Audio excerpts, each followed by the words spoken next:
Pursuant to Governor Baker's March 12, 2020 order suspending certain provisions of the open meeting law, GL Chapter 30A, Session 18, and the Governor's March 15, 2020 order imposing strict limitation on the number of people that may gather in one place, this meeting of the Great Barrington Select Board and Finance Committee will be conducted via remote participation to the greatest extent possible. Specific information and general guidelines for remote participation by members of the public and or parties with a right and a requirement to attend this meeting can be found on the town's website. For this meeting, members of the public who wish to listen to the meeting may do so by following the instructions at the top of the agenda. No in-person attendance of members of the public will be permitted, but every effort will be made to ensure that the public can adequately access the proceedings in real time via technological means. In the event that we're unable to do so, despite best efforts, we will post on the town's website an audio or video recording, transcript, other comprehensive record of proceedings as soon as possible after the meeting.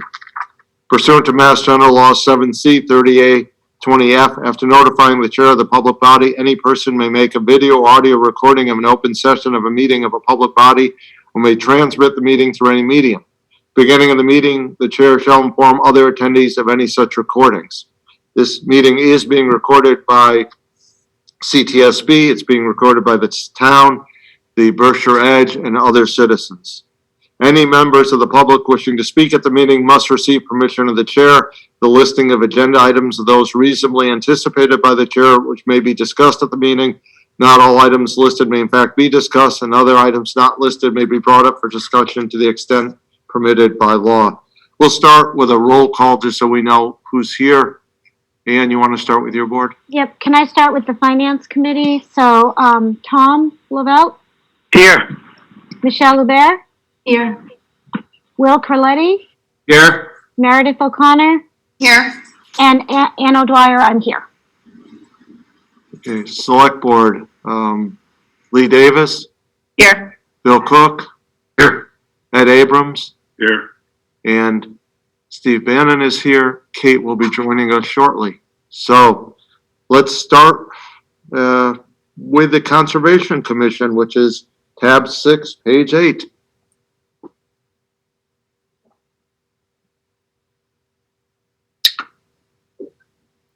Hi, everybody. Chris Rimbold speaking. I'll speak on behalf of Shep. Our conservation agent is present, I believe, in the attendee in the audience if you have a detailed question on the budget. But the CONCOM budget is relatively straightforward. Same as last year, the CONCOM agent provides support and administration of the Wetlands Protection Act and other local bylaws related to the Wetlands Protection Act and floodplains, as well as managing some of our town's conservation land, Allister Park, Lake Mansfield Forest. So you'll see that line is essentially unchanged, a minor increase for the conservation agent. The land maintenance and trails line there down below is also nearly the same. That's you may recall we cannot use CPA funds for regular maintenance, so these funds help pay for repairs and maintenance in places like McAllister and Mansfield Forest. And I think the rest is relatively straightforward. Any questions about the conservation?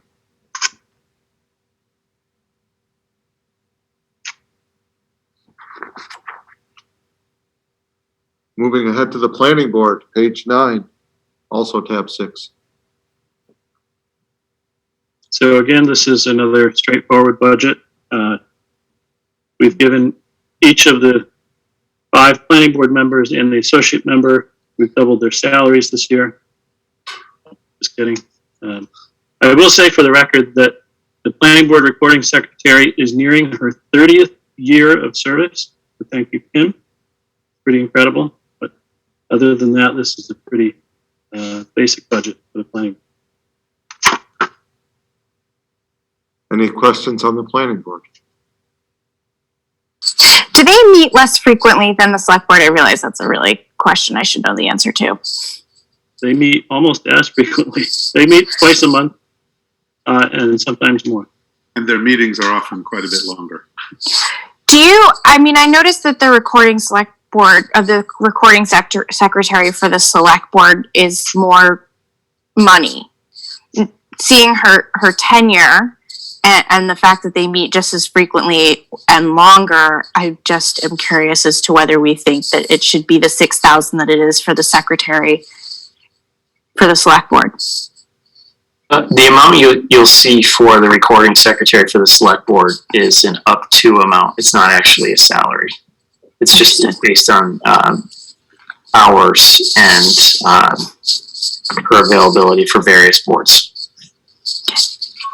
And is that the same how this works too? Is it per hour? Yes. Okay. Pedro, you had your hand up? Yeah, can you hear me? Yes. This is Pedro Pachano, 5 Abbey Hill. I'm also a member of the planning board.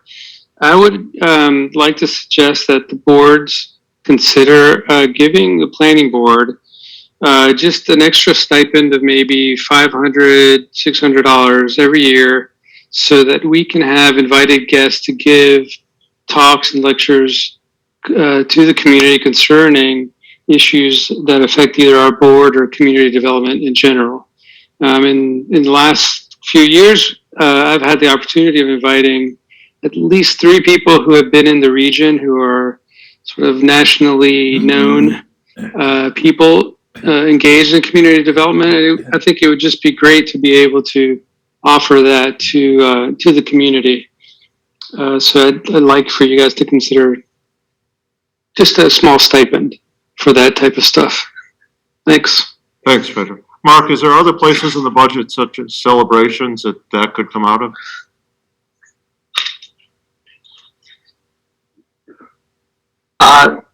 That's certainly possible. I think I'd feel more comfortable having a conversation with Sue to discuss where we could find other funds for that. Okay, that's fine. We're not voting on anything tonight, so that's perfect. I'm just wondering if then other committees, I know planning board's different, but will this kind of open up a can of worms saying that there's going to be other requests for paying guests to speak, whereas we've been getting guests very kindly speaking without getting paid. So I just want to make a note of that.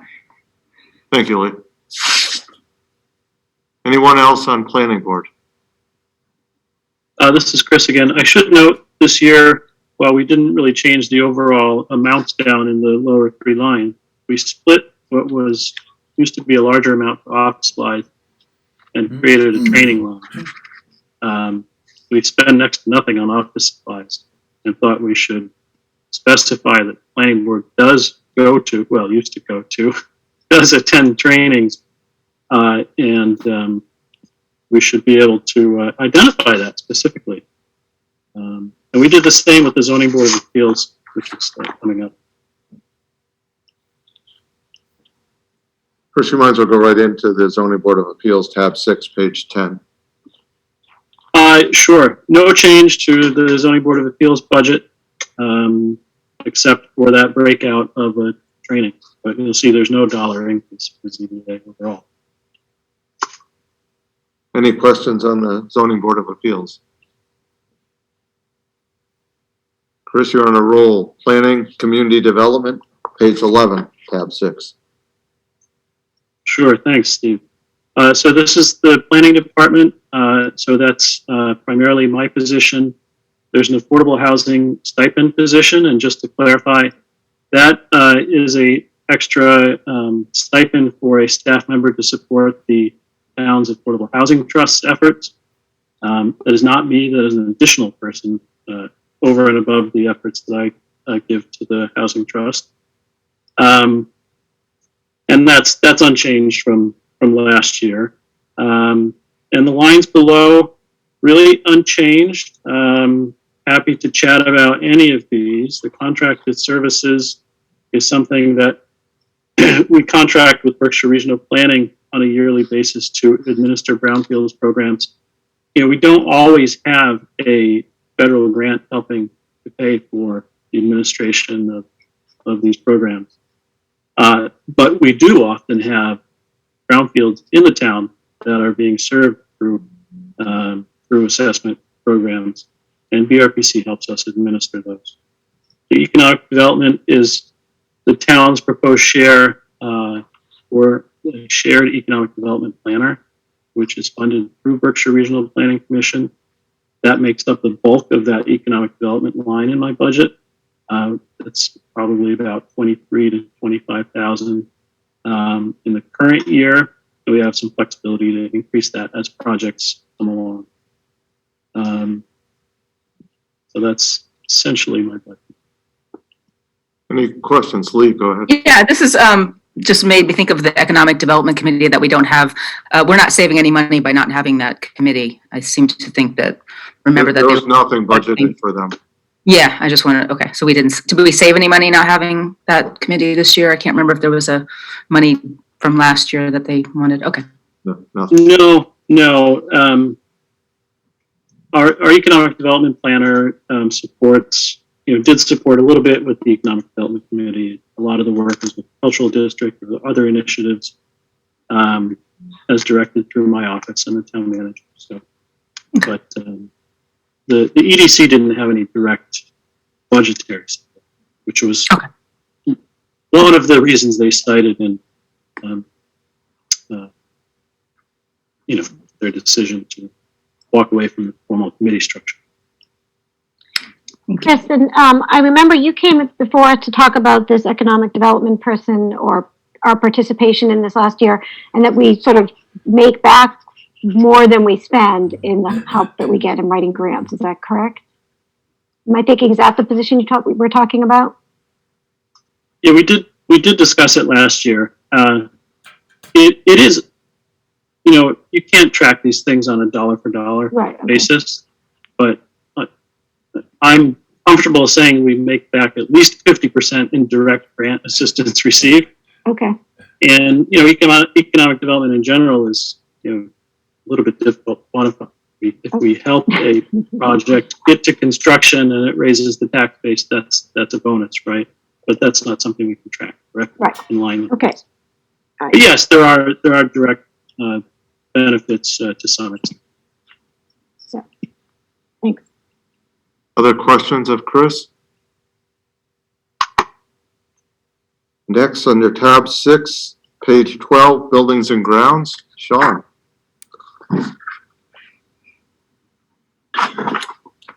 Everyone hear me? Yes. Okay, so my budget's a little bit weird this year, given some alterations in the world. So I will just preface that some of the actuals and some of the trackings are a little bit odd this year. Some of the staff wasn't there full time, wasn't doing some of the work they normally would, and some portions of things like supplies, cleaning supplies, and other things have been covered by some grants that were given by the state. So I just want to preface that discussion with that, and I can move forward and discuss some of the proposed increases, if that's helpful. Please. Okay. So the first two increases would be for the buildings and grounds repairs and the contracted services, which are very similar in terms of the uses in the budget. The reason I'm asking for increases in both those two lines are primarily due to the increases in cost of the people we hire to come and do repairs to the buildings and grounds. Specialized people, for instance, have to come and do work on our HVAC now to add new filters in because of the virus, or specialized people to come and do repairs to electrical system, involve the HVACs. These companies come from Boston, some of them. There's no one locally doing this stuff. So those are the two reasons for those increases. Sean, can I ask a question? I'm sorry, Sure. This is Ann. I guess I'm not Hi, Ann. following. So building and grounds repairs, the fiscal 21 vote was 60,000 town meeting, is that right? Correct. And you're asking 45? Correct.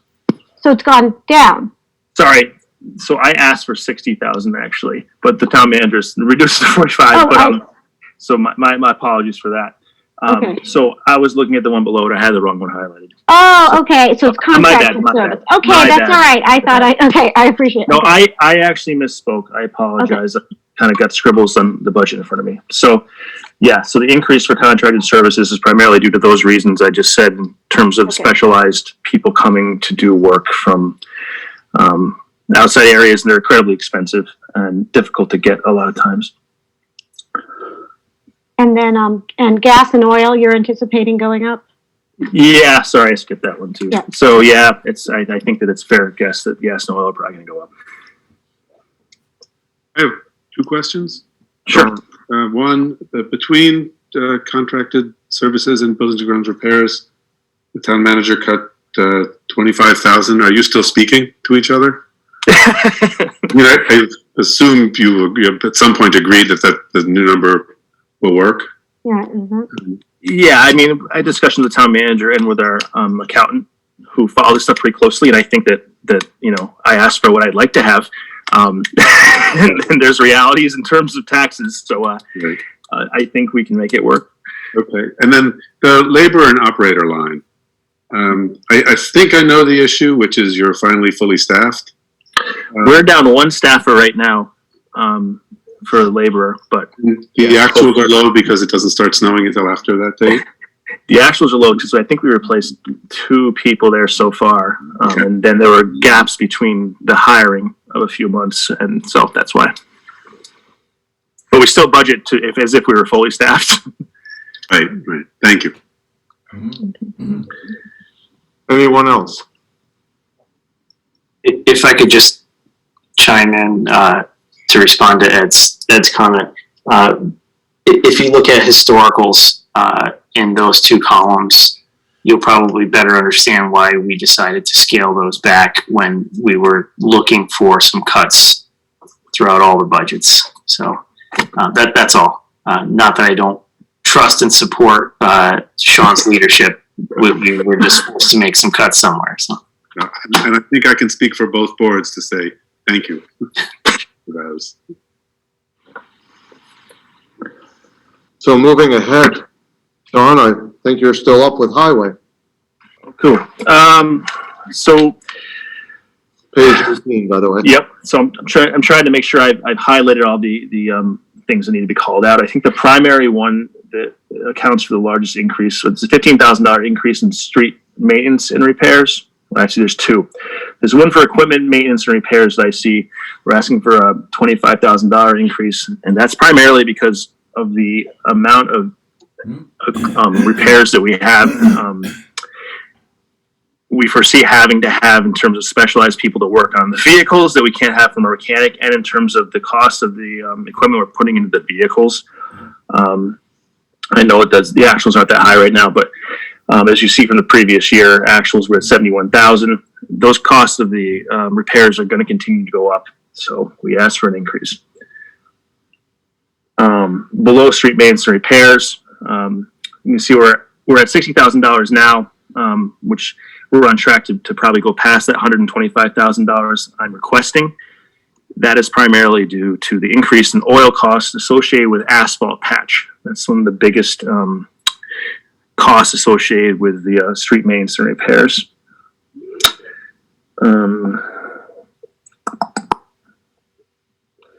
Any other thing that anyone wants to call out in terms of Contracted services. contracted services? So we asked for a small increase of $4,000. That's to cover the increased cost of the contractors coming to do things like sucking out the catch basins or sweeping the roads. If there's any increase in cost in terms of their repairs to their equipment or increase in cost of fuel to them, they will pass it on to us. I guess my question is, you had asked for 75 and it was cut back to 55. Are we going to lose anything with that? I don't think so. And again, I asked for the budget I wished for, and you know, after, and that's before going through the discussions with Sue and with Mark. So I think that's fair. And I wouldn't have signed the bottom of the budget if I was protesting too much. Can I ask about the new police detail line? Is that going to be coming out of a police budget? Or is it falling from somewhere else? I see it up towards the top. and it makes sense, but I'm just curious as to if that is an extension of something that, or a shift of something that's already been there. Sean, can I take this? Go for it, Sue. So Kate, this is something that I actually requested Sean to break out in his budget. You will also see it in the wastewater budget when we get to that one. This is when there are town jobs and they have to utilize a police detail, our own officers. So because it's going through salary, it really needed to be a salary line item. It was being paid out of like equipment and maintenance or, wherever they could make it work. So it's more of an accounting thing.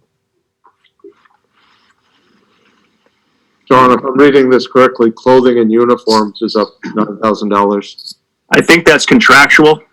Okay.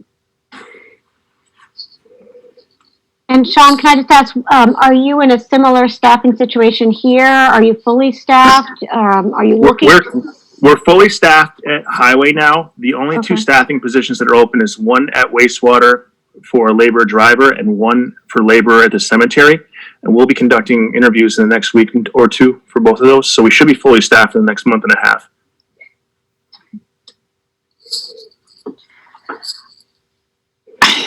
I guess with the police detail thing, and it totally makes sense as an accounting thing. I guess I just was thinking that we would see a number go down somewhere else to account for that additional 7,500, but that doesn't seem to be the case. So I'm just wondering where the wiggle room was before that it isn't there now.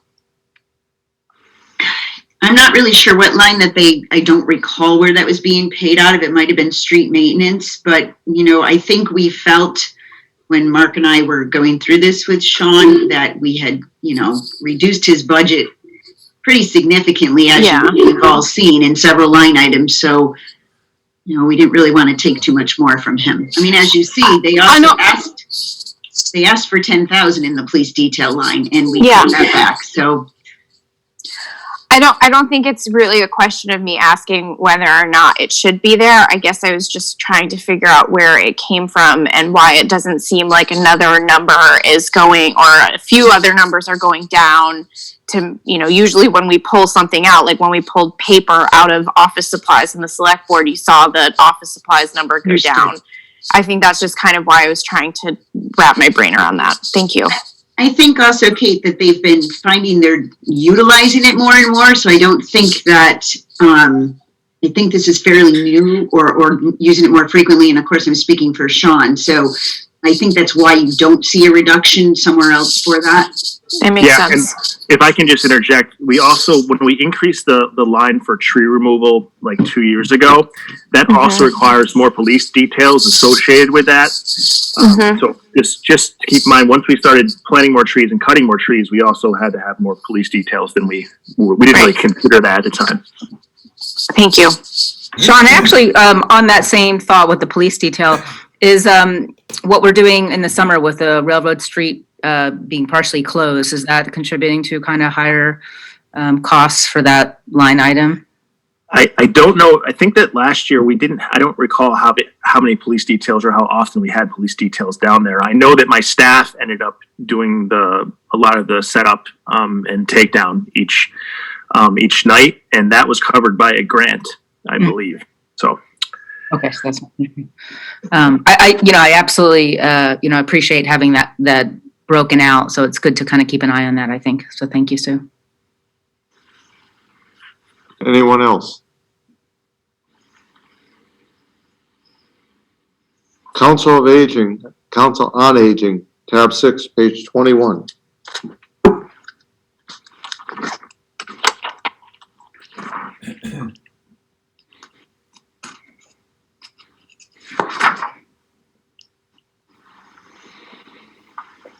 Steve, I'm just looking to find Polly here. Bear with me. That's what I was doing also.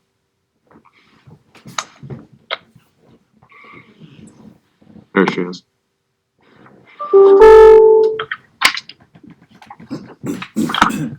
Can you hear me? Yes.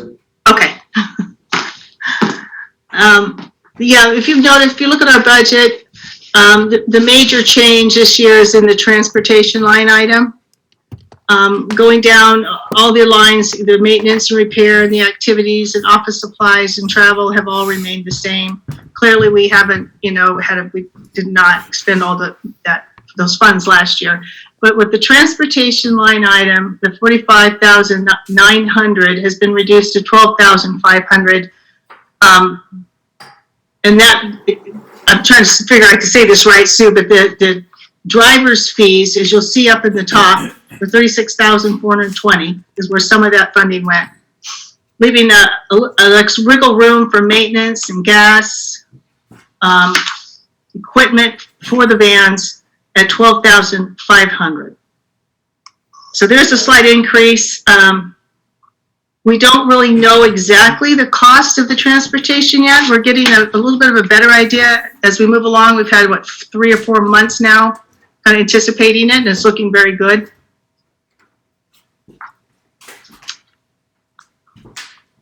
And we do have, I'm sorry, the coordinator line item is we have a transportation coordinator is assisting with some of the BRTA and the contracts and the background scene things that need, the trainings that need to be, that we've started out on to get the drivers ready. There's a lot behind the scenes there. So she's been helping out with that as well.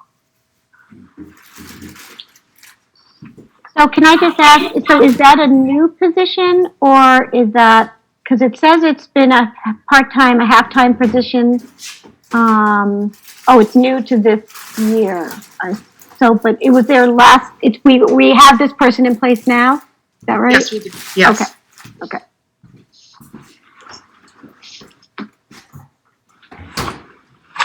Any other questions? No, this just seems like a good moment, Polly, and see you, for you and Mark to take a bow, along with, Joan Peters and Karen Smith for just pulling that whole transportation thing off in such a hurry. So on behalf of those of us who are soon to be elderly, thank you. You're welcome. Anyone else? Moving ahead to libraries, tab 6, page 23.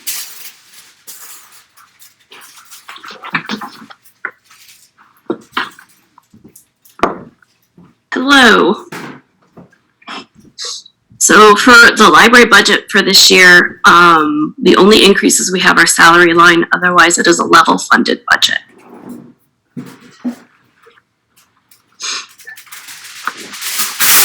Questions?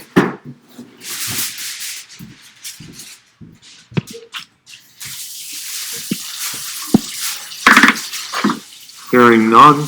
Parks and Recreation, tab 6, page 24. Hello again. So there are there's 3 proposed changes actually. One will be parks improvements. We've asked for an increase, primarily because of the cost of things like wood chips and clay that we use. Like a order of clay can cost us $5,000 or $6,000, and wood chips can cost us $3,000 to $5,000 for 2 parks. So that's pretty much what the parks improvement line exists for in the operating budget.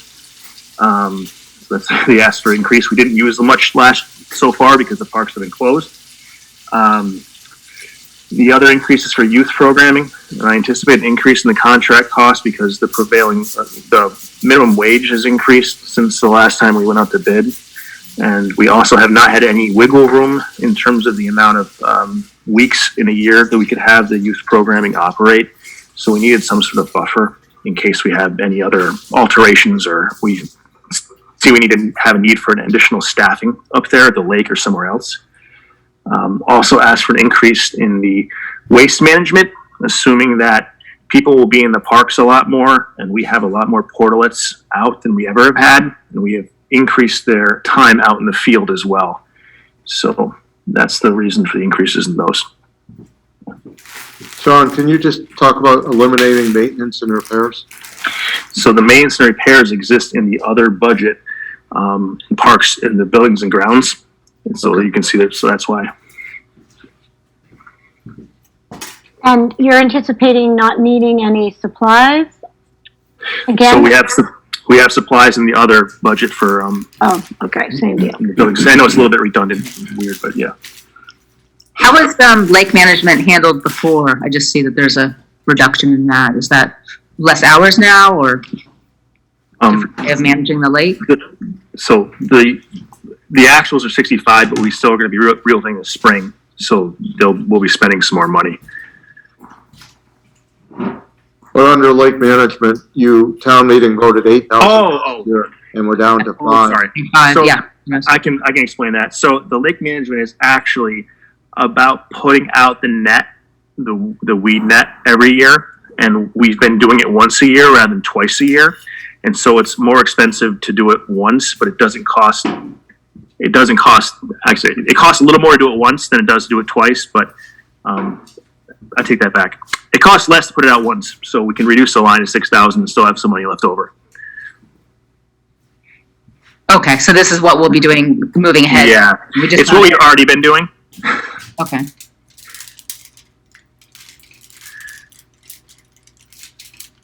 Anyone else under Parks and Recreation?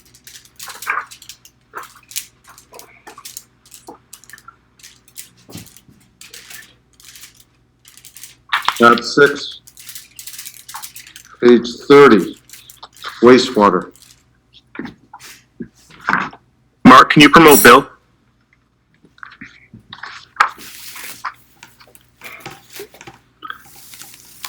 Well, I'll start, but Bill Ingram is on the line as well if we have any additional questions. So, now. Oh, great. So I think that we've asked for an increase in the repairs and maintenance line, of $10,000, and it's similar to my explanation with the other issues. Is we have very specialized equipment down there, and it's very expensive to replace or to fix. So we do need some money there to make sure we have some buffer. The contracted services line, similar thing. Hiring specialized people to come in and do specific work. I think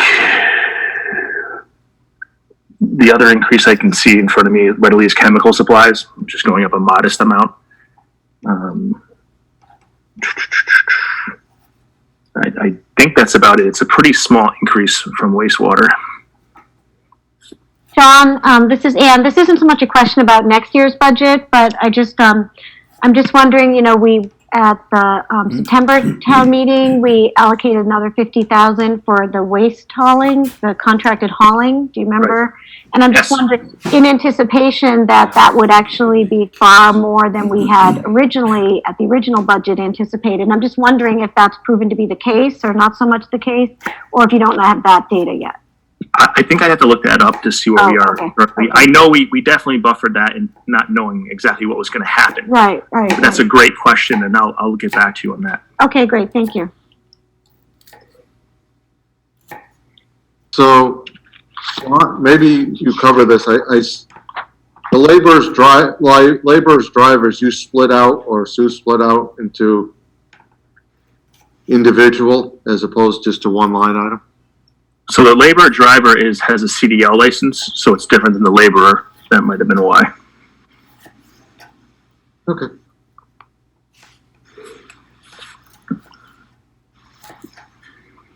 Anyone else? Hi, this is Tom. Just to continue, if I may, with Steve's point. So those 1, 2, 3, 4, 5 new accounts, those are not adds to staff. It's a question you're just reallocating. I can answer this, Tom. Yeah, if you look at, the column that says number of positions, you will see we had 7.5 in fiscal 21. We still have 7.5. Everything was lumped into one line item, and it really, for payroll purposes, also for transparency, it really made sense to show the structure of the wastewater department and the different positions. So, I spoke with Bill and Sean, and it was like really time to kind of make this, Bill's budget his own and be able to really track the line items better. So that's actually it was split into 2 lines, and then we allocated it into the different positions. So I know it looks confusing this year. Hopefully next year it'll look a lot cleaner. Thanks a lot, Sue. You're welcome. Anyone else? Okay, moving ahead then, capital, which is tab 7.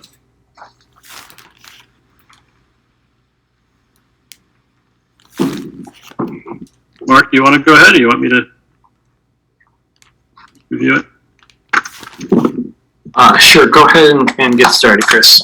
Okay, hi, everybody.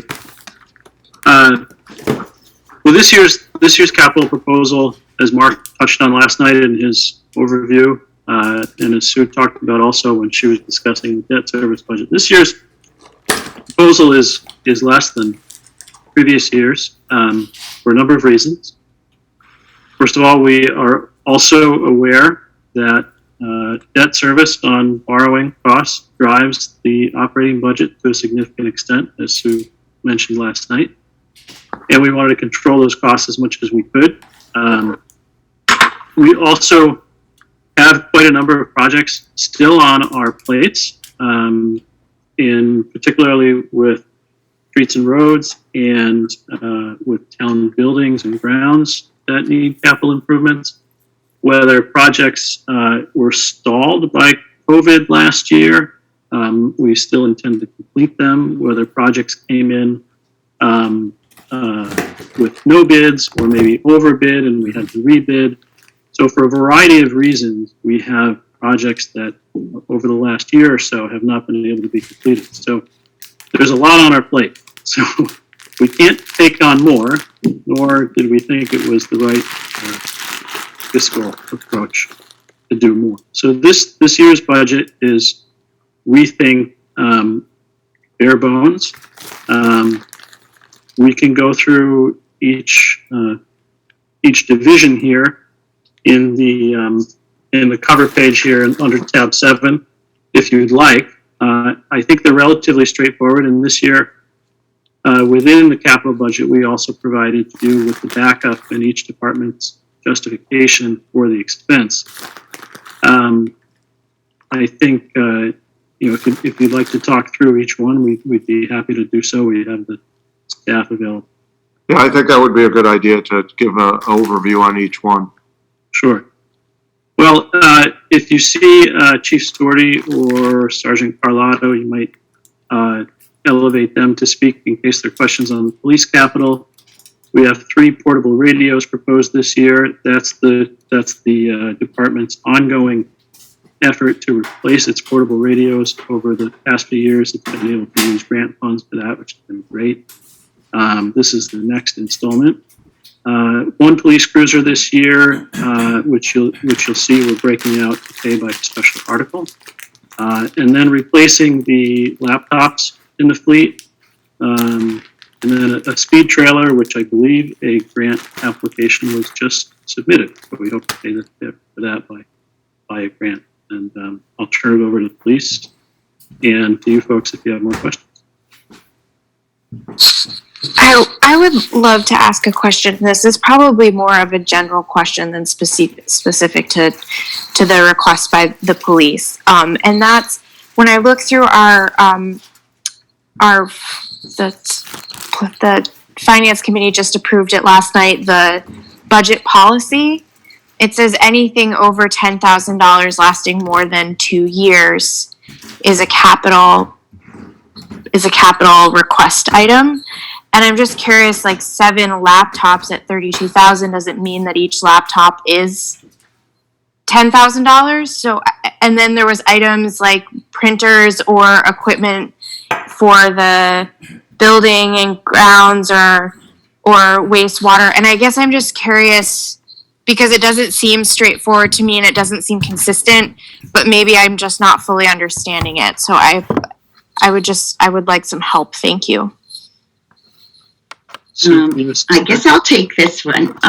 So Kate, one of the things with the budget policy since I started with the town was I felt that 10,000, although it is in the policy, is rather low for a borrowing. Initially last year, Mark and I had recommended a lot of changes in updating that budget policy, but unfortunately we were kind of late to reviewing and with both committees. So it is on our plate this year to really update that budget policy and make it, where it really should be. One of my intentions, and you'll see it this year with the police cruiser, is that we start funding some of the capital equipment and the smaller items, smaller dollar items.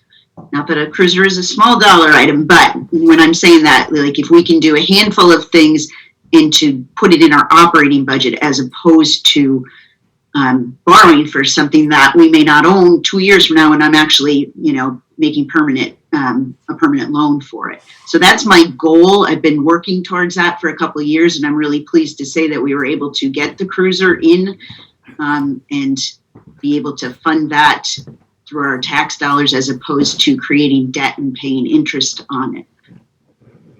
Does that help answer your question? I think so. Okay. We chose to do the police cruiser, or someone did, as a special article, as opposed to just putting a line in the budget. But it seems like, is there a line in the budget and a line in the No. special article, just the special article? Right. Just the reason, so this was kind of a very, we had the budget probably 90% complete. And I met with Chief Storty early last week. So at this point, as I said, I had a lot of the budget pages were already, the department budget pages were already signed by everybody. That was, those pieces were all pretty solid. So this was why I handled it as a special article this year. But next year I do plan to just build a line item into the operating budget.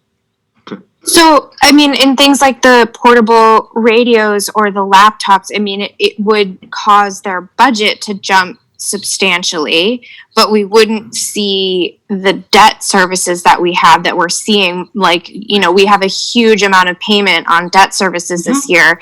Does it make sense to move that into the budget just as is now instead of putting it as a capital? Because ultimately those aren't things that are more than $10,000. And we do that with new printers for town hall. Mm-hmm. We do that with the maintenance and equipment. I'm just wondering if there is a reason why they're understanding what you've explained to me. I'm wondering if we do just move some of those things out of there and into the budget.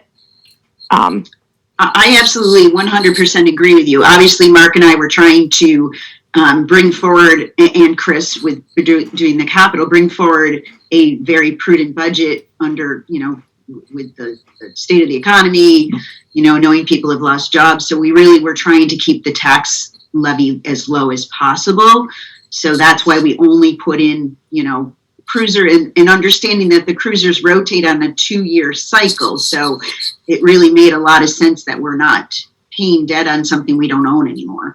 And the cycle on the radios and the laptops is longer, or still 2 years, or? I think I can answer the one on. Thank you. Yeah. Okay, so the portable radios was a 3-year project to replace our radios. We were doing 6, 6, and 6. So fortunately, we were able to purchase some of those portables over the last couple of years off of grant funding. So this year, we were originally scheduled to purchase 6 radios, but because we were able to purchase the other ones, we were able to reduce the number in half. So we cut it down into 3, and that would be the final stage of that project. So this would be the last year for the ask. Correct. Yes. And the 7 laptop that was they have a lifespan of 7 years, so we'd be looking at their 7-year cycle. Okay. So then, in terms of a tax levy, what is the difference between them being here in the capital request or them being in the actual specific budget of the police department? Well, again, this was the reason I'm handling it this way this year, was because I wanted to show you that they did, one of the capital requests was for a police cruiser. However, instead of us borrowing for it, which is typically what this will show you, we're going to pay for it over the levy. My intention next year is just to build a line item, a general line item in one area where we have control over all of those capital expenditures. I would not build them into each individual departments.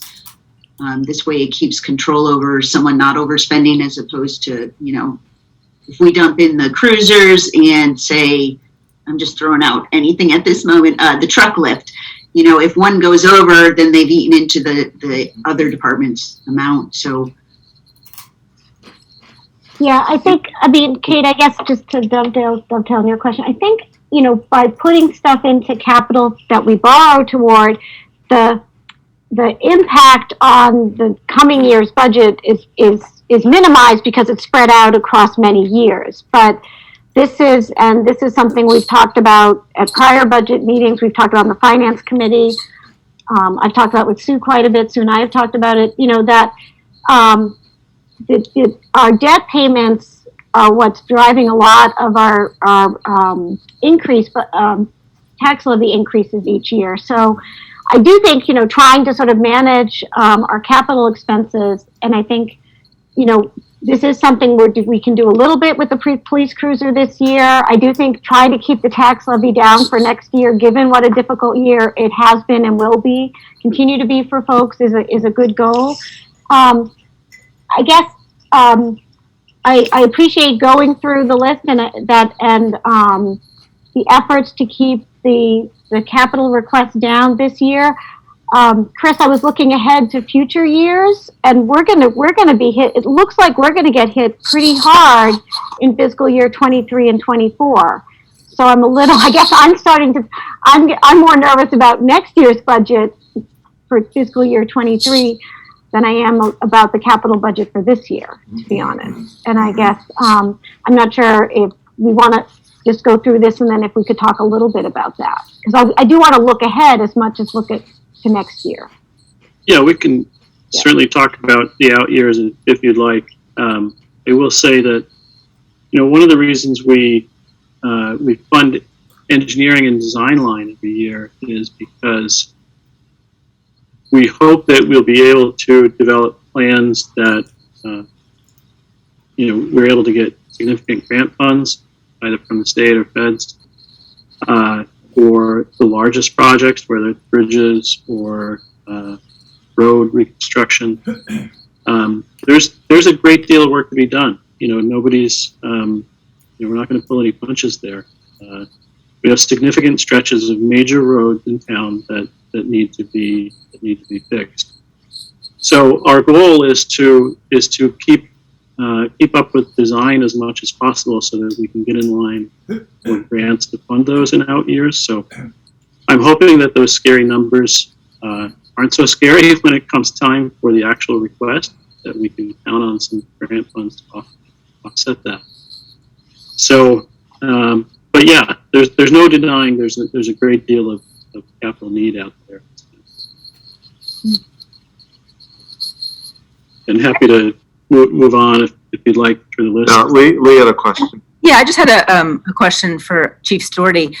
Now that you're settling into your new role, do you see anything in the future when you kind of have the bird's eye view that will be coming down the pike that you have seen that it's going to be coming, that we should probably be looking to spend money towards or invest, seeing that you're seeing it with kind of fresh eyes, so to speak? Is there anything that you're aware that maybe you didn't put in this budget, but that you feel that in the next few years we really should focus on?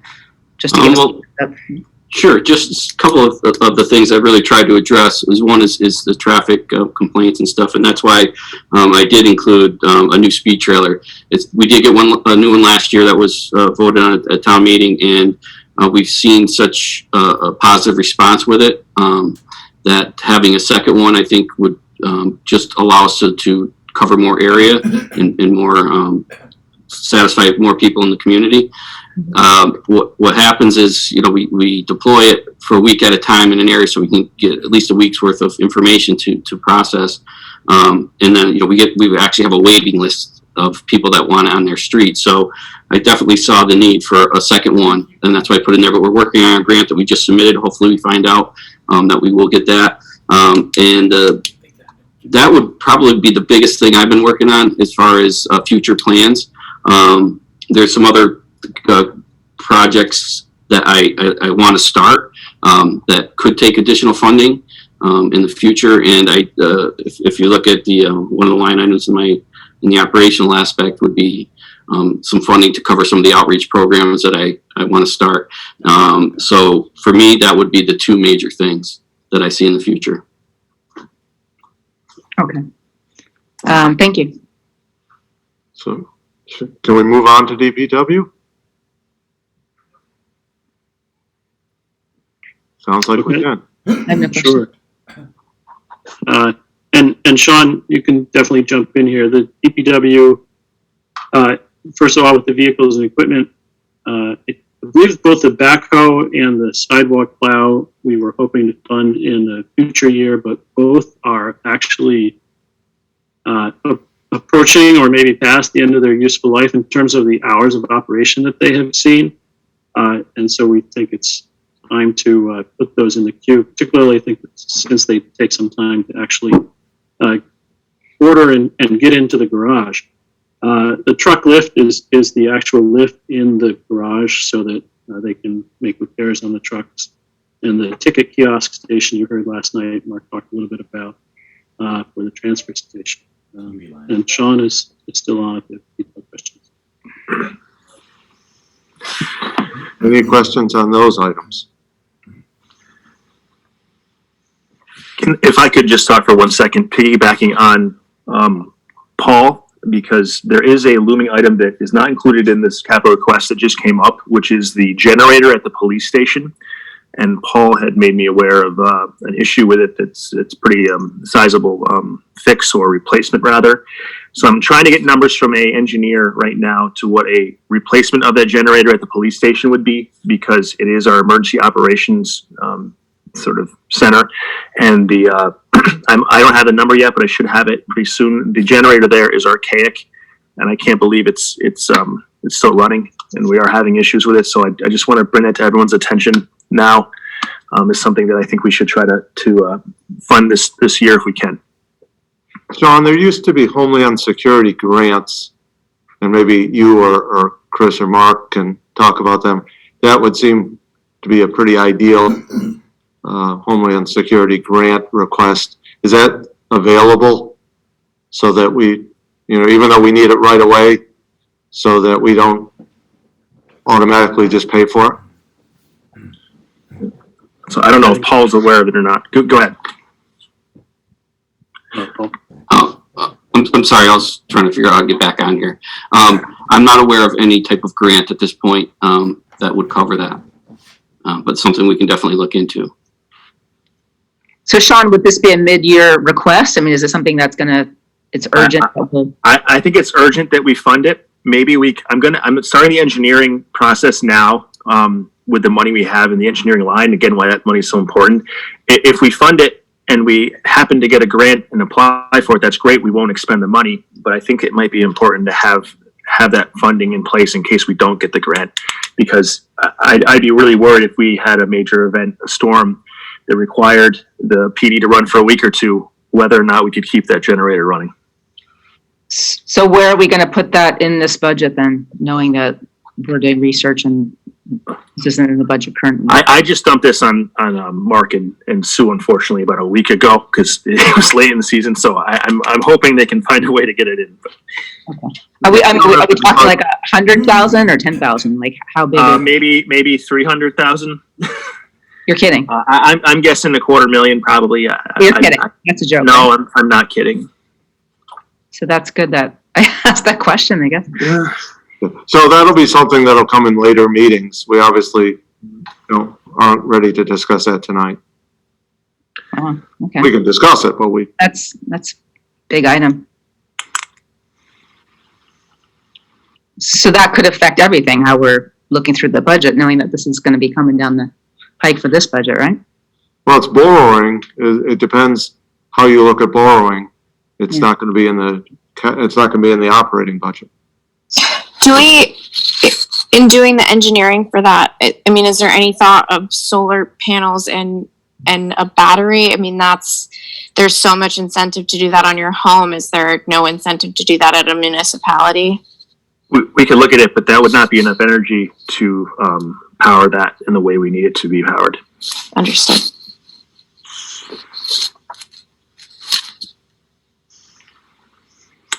Anyone else for the 4 items on the DPW? Are we going to be talking about the parking lot? That's the 4 items I said. We're now moving ahead to the. Oh, okay. I thought you were wrapping up the 4 items. Sorry. No, it's okay. Paul, did you want to say something? Yes, can you hear me? Yes. Okay, I just wanted to respond to Lee after I stopped talking. I wasn't sure if this is the appropriate time, but there are the police reform bill that has been passed that's going into effect. That could definitely have some financial impact on the community in the future. And I wasn't sure if that's what you're referring to or if that was the time to bring that up. But yes, there's quite a bit in that bill that will have some financial impact to the town or could. Okay. I mean, they passed a bill without any funding? What a surprise. Anyone else? So let's move ahead to buildings and grounds. The only proposal this year is towards the local cost share of our federal cleanup grant for the former Reed Cleaners property. We received a $500,000 grant with a 20% cost share obligation. That's $100,000. We believe we can meet quite a bit of that through in-kind services, including my own time, as well as some of those lines I mentioned earlier in the operating budget, the $2,000 administrative contracted services that we use for ground administration, some economic development services. All of those can count towards cost share, but we obviously can't use our whole operating budget for that. But we are asking for, we think $65,000 is sufficient to bridge the rest of that cost share obligation for the Reed Cleaners cleanup. After this coming spring, EPA will be out there on their own doing some soil removal, saving the town a significant expense there. And we will know more after that exactly how much the rest of the cleanup will cost. But at this point, I think we need to move forward and budget this site so that we can continue those efforts. Any questions on the Reed Cleaners? I just wanted to say, I really appreciate, everyone finding, or Chris, I guess, Mark finding the money to attack this, because I think we've really dodged a bullet in terms of having to pay quite a lot of money to clean this up. So thank you for being so diligent, finding the grants and following through with that. Thanks. So moving on, the street and bridge improvements lines there. This includes the parking lot, Lee, and I'll let Mark talk a little bit about that. And also it includes the engineering, which I mentioned earlier. And as Sean alluded to, we do use that a little bit flexibly to pay for not only street and road engineering, but also building engineering when we need it. But it's included here. The street improvements this year, there's no big projects proposed that are new. We're just seeking to use the Chapter 90 allocation for general street and road maintenance. No big special projects. And I'll turn it over to Mark to review the parking. Thanks, Chris. I guess just to preface what I'm about to say as we move into a conversation about a proposed parking lot is that this is very much just a concept at this point, and we don't have all the answers. We don't have all the details. We're more just looking to get a general sense from the Finance Committee and the Select Board how much time and energy we should put into this. So that said, just a little history on what got us to this point tonight.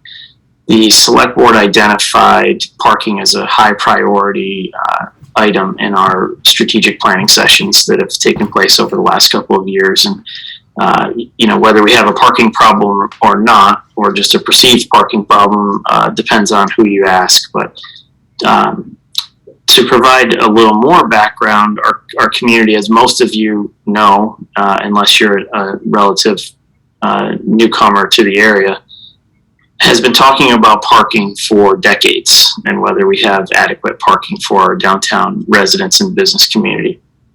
And I just wanted to point out that in doing our research on this project, I'm just going to hold up an article here.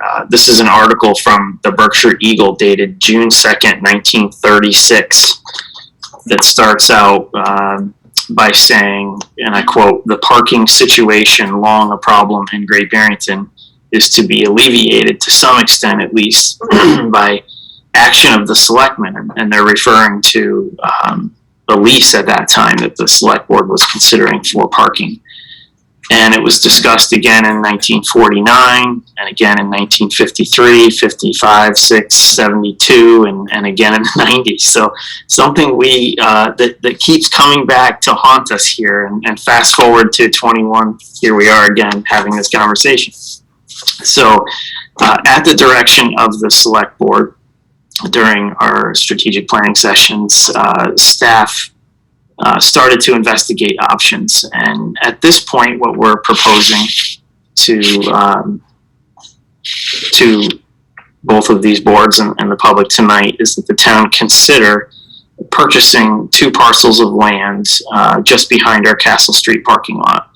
They're just on the other side of the tracks, on the other side of the underpass, and that we consider developing those lots into a 60 or approximately 60 stall longer term parking. And when I say longer term, I mean in excess of 4 hours at a time, which is just about the max limit in the downtown area. Meaning that an employee who works at a downtown business could park in that lot for 8 hours while they work, or a visitor to the town could park their car in that lot, enjoy a show at the Mahawi, have dinner out, maybe do some shopping without having to move their car 3 times. And I'm not suggesting that this be a free option to anyone. I think this would be a pay to park kind of situation. So we would also like to consider installing a kiosk to generate some revenue and offset the expenses, or even the purchase and development price of this project. And, you know, we consider this to not only be a potential solution for our parking issues, but also an investment in our downtown's economic development and the future of our downtown. So before I close, I did want to make one more recommendation and just throw this out there for consideration, and that's to suggest, you know, we've put a lot of thought into this and how we would approach it. And one last suggestion would be that the select board and the finance committee, regardless of how you feel about whether we need parking or not, and whether this is a good investment or not, I would suggest that we discuss it, of course, and go through the motions. But I would really love to see this conversation taken to town meeting so that the voters can discuss it and decide for themselves. Because I think this is a conversation, again, that keeps coming up over and over again. And I'd be happy to share some of these historical articles from the Berkshire Eagle over the years. And you'll see that one of the conversations discusses whether or not we should purchase a parking lot for the amount of $12,000, and it was turned down at town meeting. And you know, I'd hate to see future generations having a similar conversation about this. So I'll leave it at that. There may be some discussion about this. Yeah, for sure. If I may, Mark, this is Tom. I think that the property in question, I'm pretty sure somebody wanted to develop it into a parking lot several years ago, and there was an agreement with somebody on Castle Hill Avenue, I think, that prohibited it. Has that agreement been resolved, or? There's still a deed restriction in place right now, but the current owner of the property is working with the owner of the deed restriction, so the property owner on Castle Hill Ave, to lift that. It would require a special permit, of course, and again, this is just very, very early stages and still an early concept, but we are aware of that challenge and prepared to address that before we move this forward to town meeting. And I guess you think this would be wise to spend, you know, 1.1 million approximately, and not put that towards all the bridge repairs that are looming next year? I mean, I know parking comes up all the time. I served on 2 of the parking committees where I work. I can tell you from my point of view, there's not a parking problem. My lot's empty, even on weekends. But that's maybe a topic for another day. I was more concerned about allocating these resources now, or should we bank it to do some of the bridge repairs? Yeah, I think it'd be good for Sean to chime in on this one as well, since he's still on the line. But I believe we have other funding sources identified for the bridge repairs at this point. State funding for the Cottage Street Bridge and potentially state funding for our Division Street Bridge as well. So I have a question on the amount here. You've got the $850,000 for the purchase of that lot. And then creating the lot is another $340,000. Is there also engineering money dedicated to that project? I don't believe so. I believe the engineering for this project is funded through the engineering line under Streets and Bridges. Is that correct, Sean and Chris? Is that? Yeah, if you move forward with that, we would probably utilize the engineering money. How much of the engineering money? Half of it, or? Well, we haven't gotten a proposal to do a full design, but I don't think it would be that significant. My guess is probably in the $10,000 range. Oh, okay. But still, we've got $1,200,000 more or less.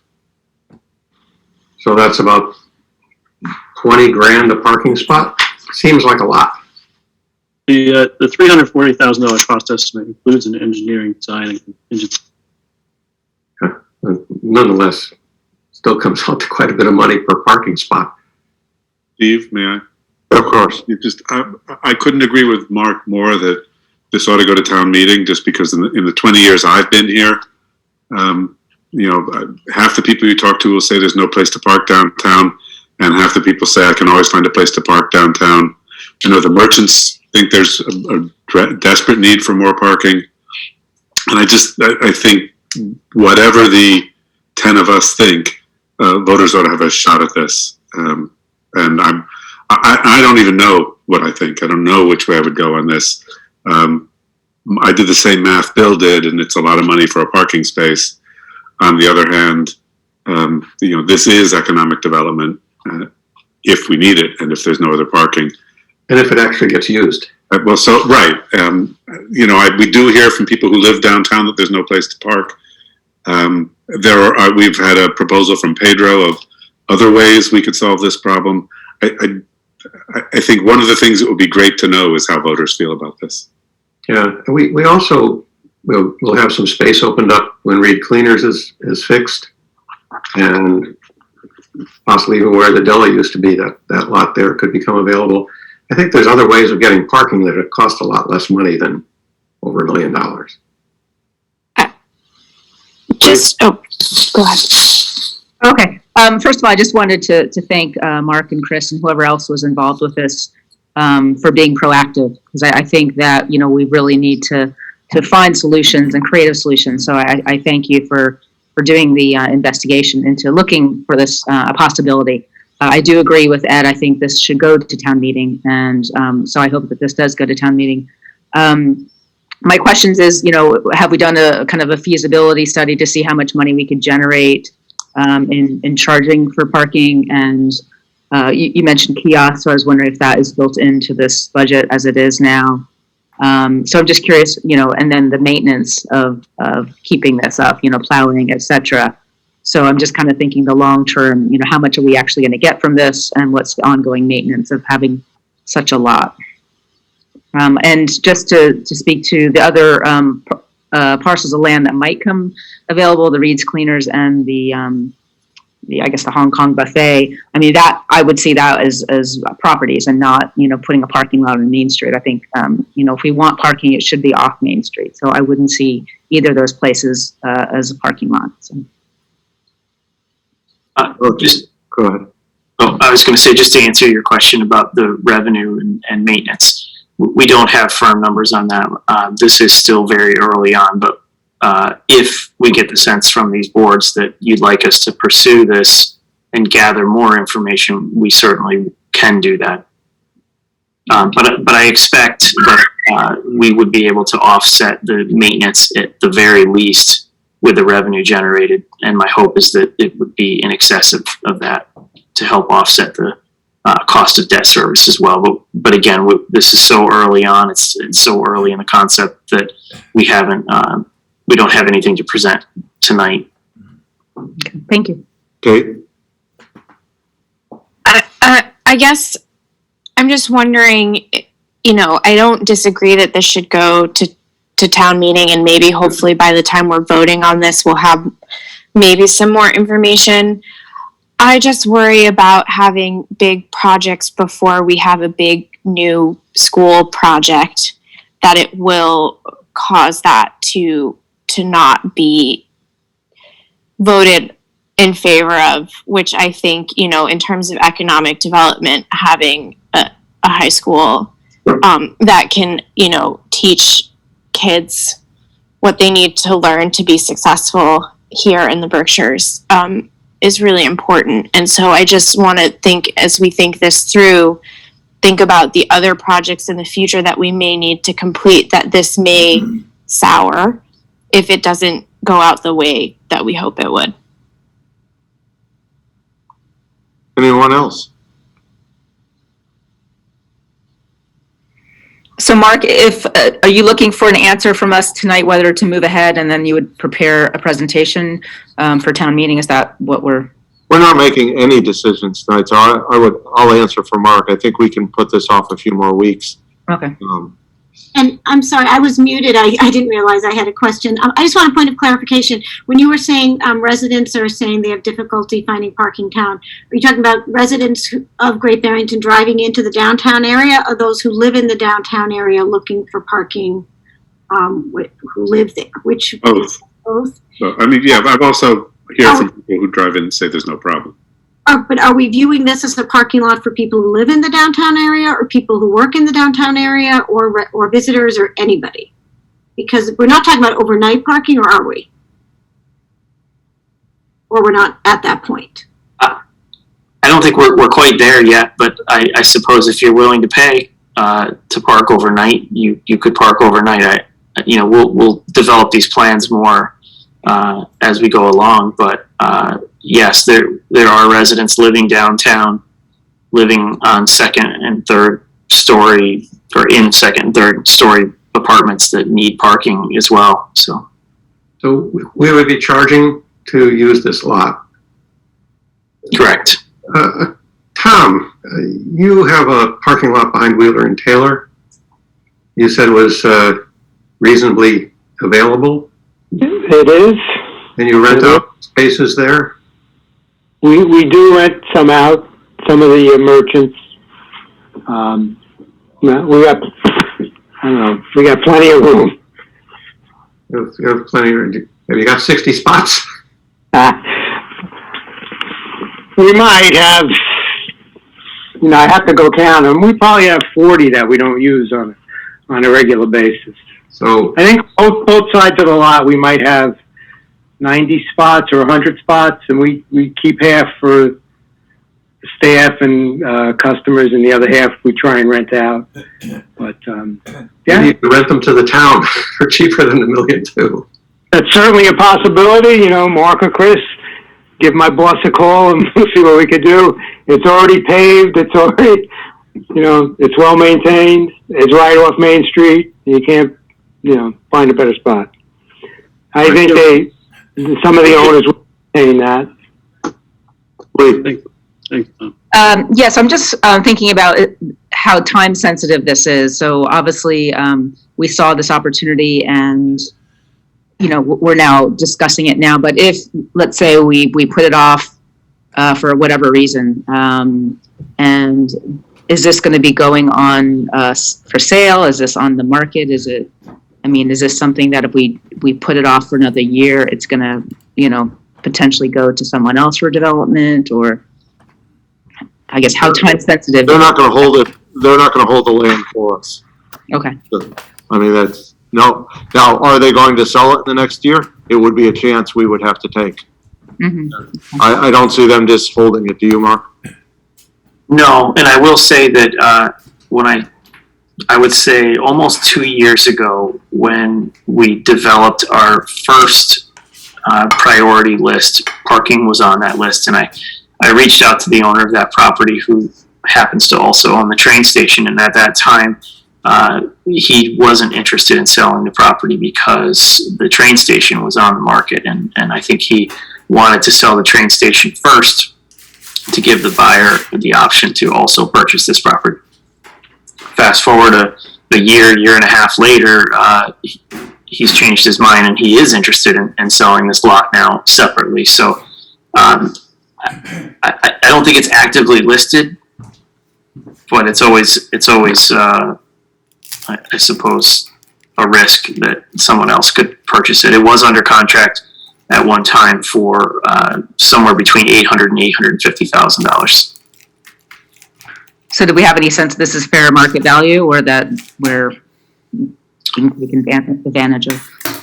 I think we would move to an appraisal on the property, but I can tell you that the two parcels collectively are just north of $600,000 as far as the town's appraisal. Is that correct, Chris? Right. And as far as the current assessment. The current assessment, right. And, it's a good point that there are other spaces in town privately owned. And, as we move it forward on the staff level, we're aware of all of the possible avenues to increase the overall supply of public parking. Not all of which would be permanent public parking. They could revert to private use and ownership. So that, there are pros and cons of public versus private supply, but I think we're aware of that and the opportunities one way or the other. So we would look into all of those. So I guess what, I would, following up on what Tom had mentioned, if we could, at the same time, concurrently be looking at the possibility of leasing spaces that are currently available and compare the two options. Talk to Wheeler and Taylor and see if that they'd be open that. So at least we have, one option and the second leasing, and, knowing what Chris said, that, this isn't necessarily a long-term solution. It could go, could disappear after so many years, but at least we have two options. I think that's better than just having to choose this one or yes or no. So I would appreciate that. I think my point really is, if people that live downtown are not paying for parking which is available now, why would they pay for it in a different spot? That's my concern, is that it's just not going to be used that much. I think the concept was, as we thought about parking, it wasn't necessarily just for residents that live downtown. It was for employees and like I said, visitors who would like to spend the day downtown without having to move their car 3 times. Overnight parking, I think, is just a bonus for those that do live downtown. Right. Okay. But I guess the last thought I have on that is that, and I don't want to speak for Wheeler and Taylor. I'm not sure what they rent their spots for, but the last time I talked to the Berkshire Block manager, they were renting a spot in the range of about $1,000 per year. And we're talking, quarters here, not $1,000 per year. So it's something that could be spread out, and it may end up totaling $1,000 over the course of a year. I don't know, but it would be something that a resident living downtown would be able to spread out in small chunks over the year rather than writing a check for $1,000.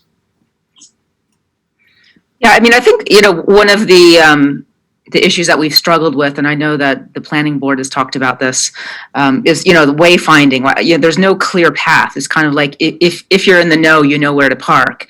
And, certainly for people that are visitors, they kind of go around and around and, they want to park in the closest space, let's say on Railroad Street or Mahawi or Bridge Street or so forth.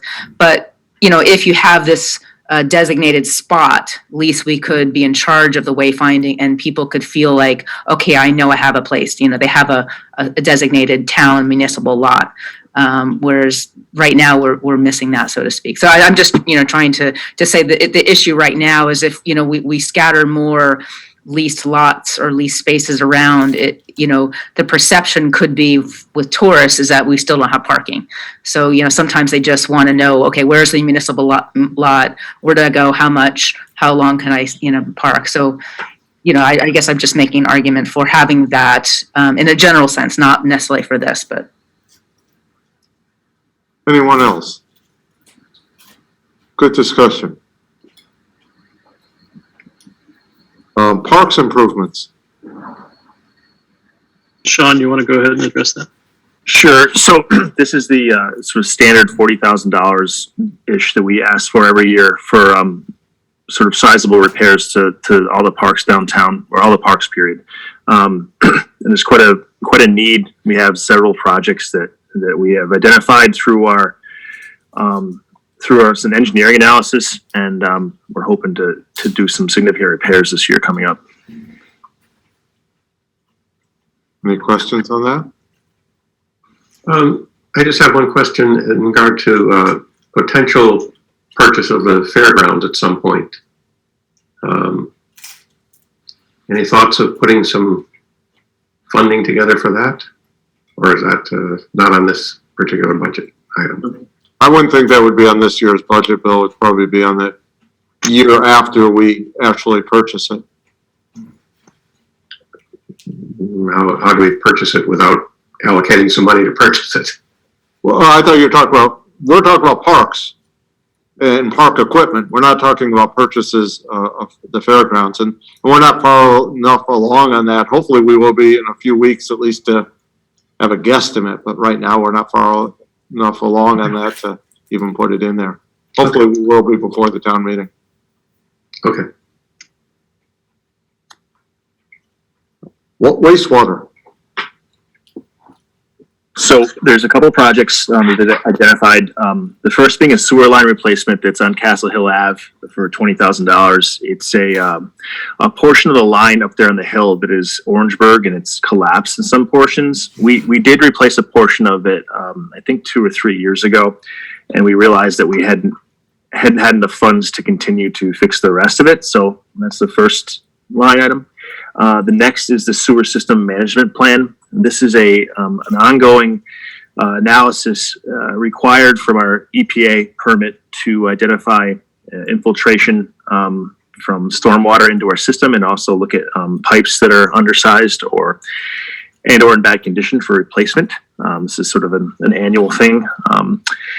The next item is a sewer manhole rehabilitation. So this is a line item to rebuild the manholes that are around town, some of which are 70, 80 years old. Some are in danger of collapsing, so you have to get in and rebuild them, and they're quite expensive.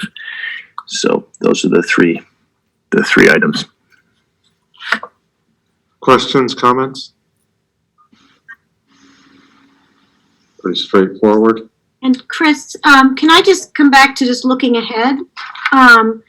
So if we look at 2023, fiscal year 2023, we're looking at some major capital expenses in terms of, looks like, so I'm on tab 8, right? Yeah, and those out years, you'll see some adjusting, but it helps you to see it in more of a totality. Right. And so it looks like we've got a bridge repair in 2023, but you think there might be some grant support for that? Is that? That's the Brookside Road Bridge? Yeah. We do. Okay, so, and then in 2024, we're looking at Main Street South. Yeah, we would hope to advance engineering to a point where we can secure federal funds Okay, great. for that construction. Depending on the availability of funds, that may be pushed out a year, but those numbers at least help you understand the magnitude of some of the larger road projects. Whether Right. they shift year to year, yeah. So So we're low on the street improvements this year, but it looks like we might have some big ones coming up. Yes. Anyone else? Citizen speak time.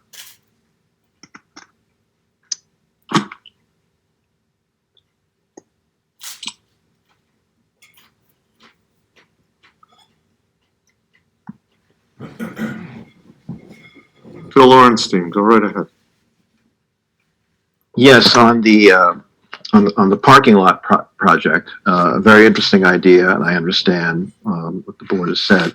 But Mark, in putting together these ideas, have you had any conversations with the Mahawi Theater about potentially partnering up with them in some manner to develop that parking space? It would seem that they would be one of the primary benefactors of that space, and given its location, and given that they, in a post-COVID world, they have that surge of people coming there looking for parking, and very often they're from out of town and they don't know where to park.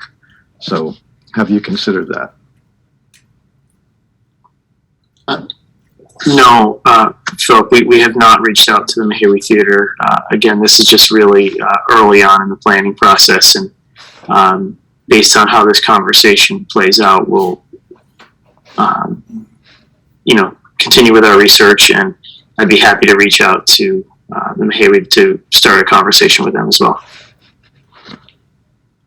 Okay, and also the second part is, how did you get to the $850,000 estimate for the purchase of the land? That's the asking price from the property owner at this time. And again, he had that property under contract at one time with a developer for somewhere between $800,000 and $850,000. Okay, thank you. Mm-hmm. Anyone else?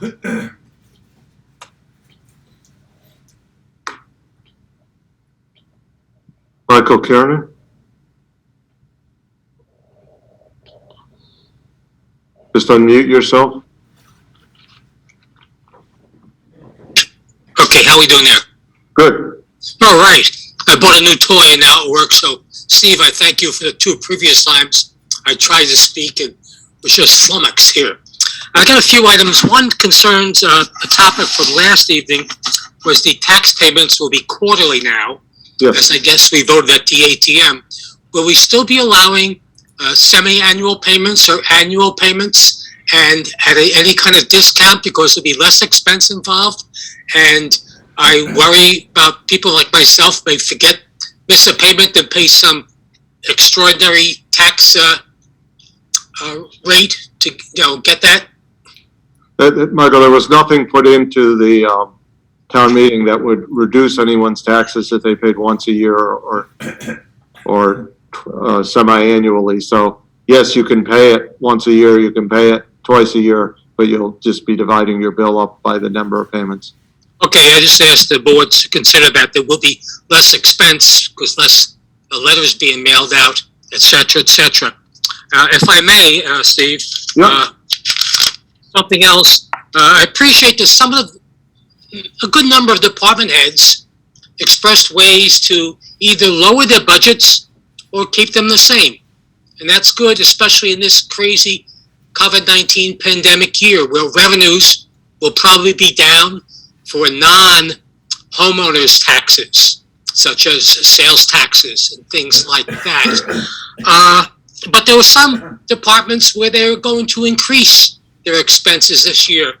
And I think that's of some concern because residents, and I tied it in with the beginning of yesterday's meeting where you added a possible increase in real estate taxes. Well, people who own homes also are suffering in this pandemic. It's not just businesses. So I would ask that we look again at some of those departments which are asking for increases in items. And I won't mention any names, okay? There were a number of departments, like I said, who towed the line, even decreased their expenses. Some increased it. Okay? Another thought I had was it might be a great time to increase the debt service because interest rates are historically low. So I would urge the board to consider taking any current expenses they can and transfer them into long-term debt. Probably save us a lot in the long run while we have the system going on. And thank you all for your time. Thank you, Michael. Anyone else?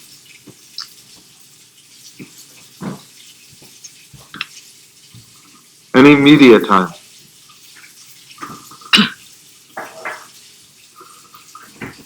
Seeing none, we are adjourned by unanimous consent. Thank you, everyone. Our Yes. next meeting is on Tuesday of next week, is that correct? I just want to confirm the next meeting date and time. It's Wednesday, Is it Wednesday? Wednesday, the 24th. Yes. That is correct. Wednesday, the 24th at 6:30. 6:30, okay, great. Thank you, everyone. All right, thank you. Good night, everybody. Good meeting. Take care.